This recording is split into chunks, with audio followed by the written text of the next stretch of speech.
What's up, everyone? Adrian here. Welcome in. Stay a while. Thank you so much for joining me today. Believe it or not, it's episode 7. 7 episodes in.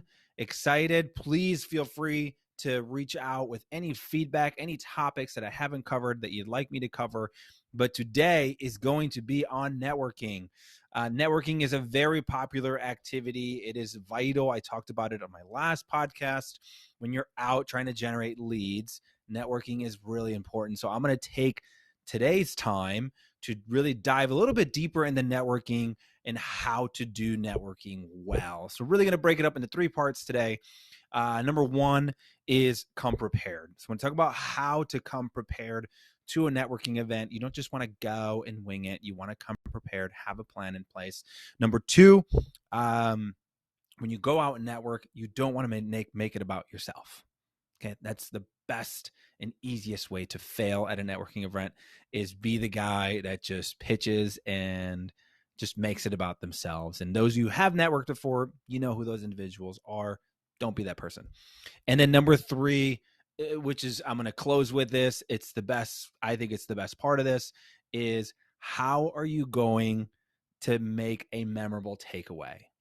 All right. So at that networking event, you're listening, right? You're meeting people, but what is your memorable takeaway? What is going to get people to remember you at that event? It's not about making it about yourself. It's finding a way to make your takeaway memorable. So think about that. I'm going to elaborate a little bit about it. Hope you enjoyed today's episode. As always, please feel free to reach out if you have any questions. Thanks.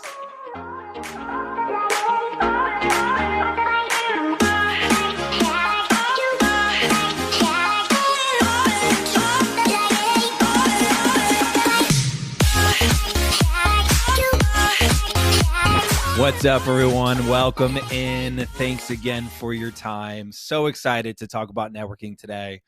It's a very popular activity, as I mentioned in my intro. We're going to talk about 3 different parts, right?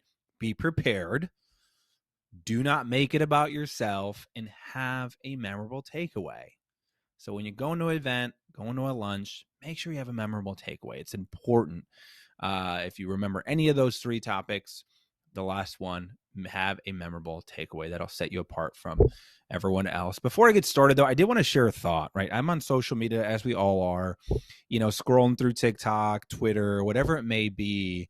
And a big trend that I've been seeing is people grinding and hustling and glorifying that grind and that hustle. Like, oh, just killing yourselves to go out and be successful. I want you to take a step back and think, what does success mean to you? What I mean by that is, does your version of success come from somebody that you saw on a TikTok, somebody that you saw on Twitter, on Instagram? Where does your version of success come from? And I would really focus on what you feel success is, because it can be anything. Success doesn't mean you have to make $1 million tomorrow. It doesn't mean you have to make 6 figures tomorrow. It doesn't mean you have to have a bajillion followers tomorrow. Success should mean something special to you, what you feel, whether it's just, hey, I just want to wake up and be happy. I just want to enjoy my job. It's all based on your reality and your perspective alone and not anyone else's. So although social media is a great way to get connected, a great way to reach out to others and to learn, there's also some negatives to it. And those are the things that you have to kind of decipher for yourself. So the one thing I just wanted to share, I was thinking about it this morning. When you're thinking about success, when you're out there, grinding and hustling, don't kill yourself trying to live up to somebody else's expectations. Just really think what's right for you and what your version of success is, and just live through that and be happy with that. So I just wanted to share that with you before we get started. As always, please reach out if you ever need anything, have any questions. But back to networking. So number 1, come prepared. Right. So we're going to talk about coming prepared. You're going to a networking event, you're going to a networking lunch, whatever it may be. Make sure you come prepared. And what I mean by that is you want to do research as to who's going to be at that event or who you're going to meet with at lunch. But we're going to use an event as an example. So say you're going out to a networking event. All right, I'm going to use my industry as an example, I work in office furniture, right? I mention that all the time. Love it. Office chairs, workstations, can't get enough of it. So if I'm going to a networking event, I want to make sure that I meet with people that are associated or have any sort of touch point with a new office building, with clients that are moving into a new office building, renovating it, whatever it may be, anything office related. I want to make sure we meet that individual, introduce myself, and see where it goes from there. So most events have an attendee list. You can always ask for it by the event leader, but I would ask for an attendee list because it usually has like, hey, so and so works at XYZ company. So in my case, I want to target commercial real estate brokers. I want to target general contractors, and then I want to target architect and design firms. Those are the three major categories, the influencers that I want to focus on. I mentioned this in my last podcast.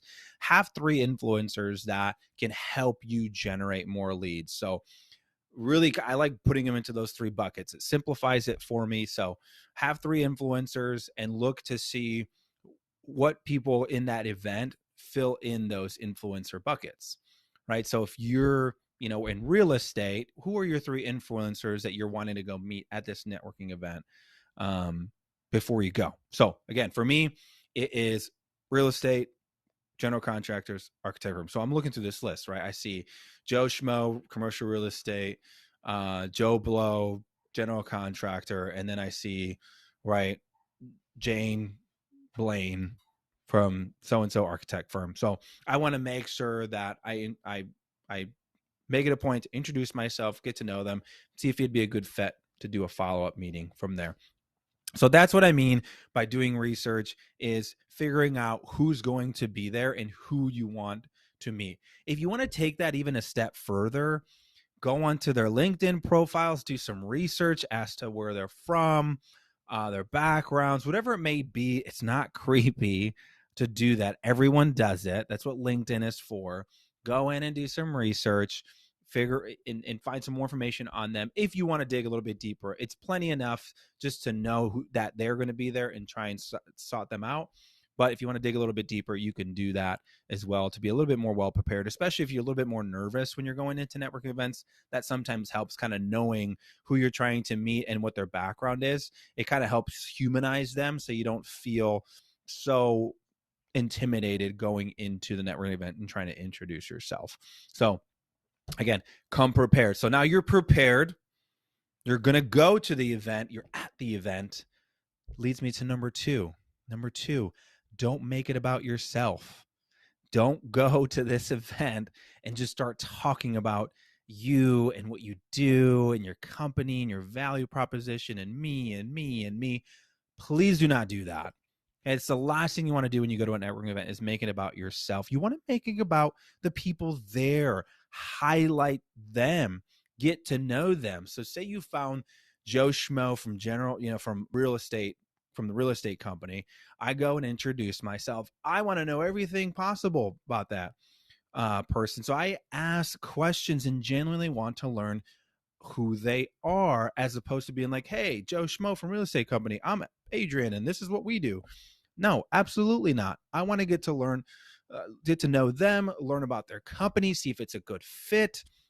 And if it is a good fit, I do a quick leave behind, and then I follow up with them after the event. You're not going to close deals at these events, guys.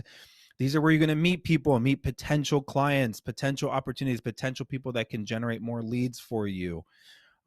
This isn't a place where you're going to go sell and close deals. So again, do not make it about yourself. Your goal at this networking event is to learn about other people, their backgrounds, their companies, what motivates them, why they're at the networking event, and what their goals are, what they're trying to accomplish within their organization.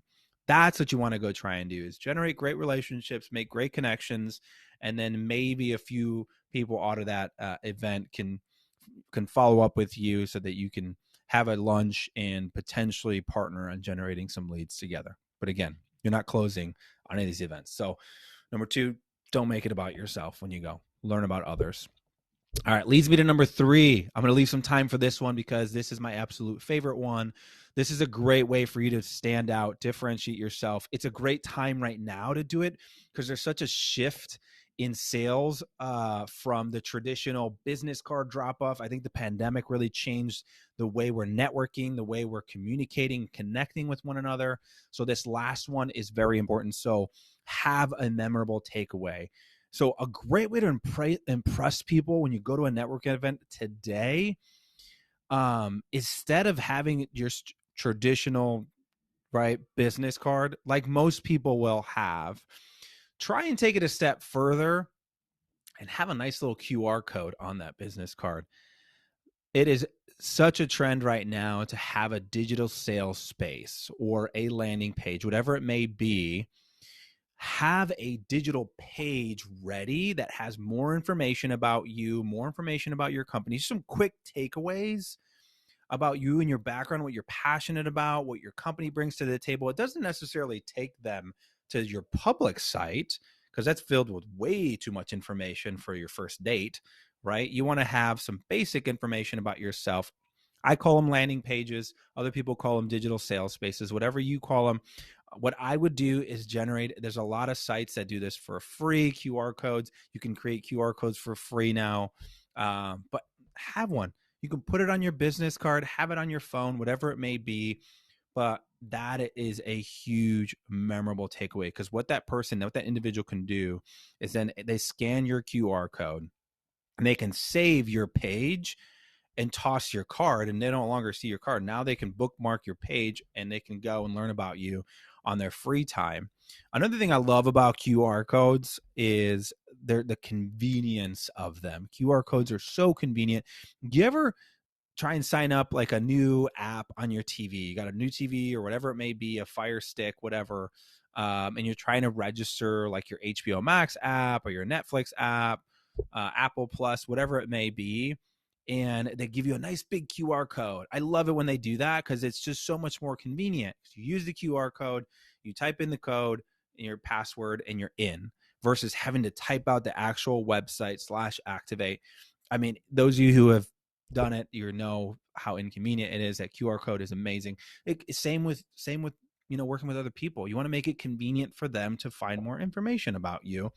So this is a great way, and it's a great differentiator. Somebody sees that you developed your own page for yourself so that you can share what you do with the world and share your passions.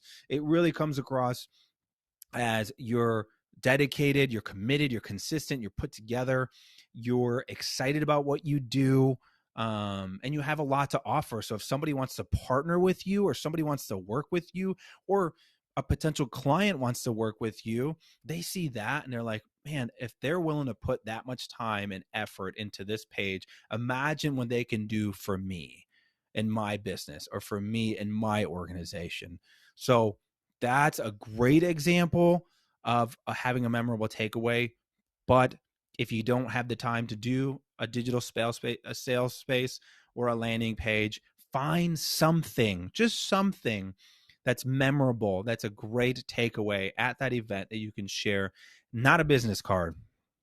Point blank. Everyone has business cards. You know what I do with a lot of business cards? A lot of time they end up in the trash. I pick out ones that I set up future networking events with, and most of them end up in the trash. Everyone does this. Business cards have sort of gone away after the pandemic once everything's gone a little bit more digital. But since we're back in networking face to face again, incorporate the two. It's okay to have a card, but then now have a QR code on that card. So again, that's what I mean by having a memorable takeaway. So if there's anything that you remember from today, it's those 3 points. Remember those 3 main points. Come prepared, don't make it about yourself, and have a very, very memorable takeaway. That's all I have for you guys today. Thanks again so much for your time. Again, if you have any questions at all on this topic, if you have any suggestions on future topics, please do not hesitate to reach out. I love your ideas. I welcome them.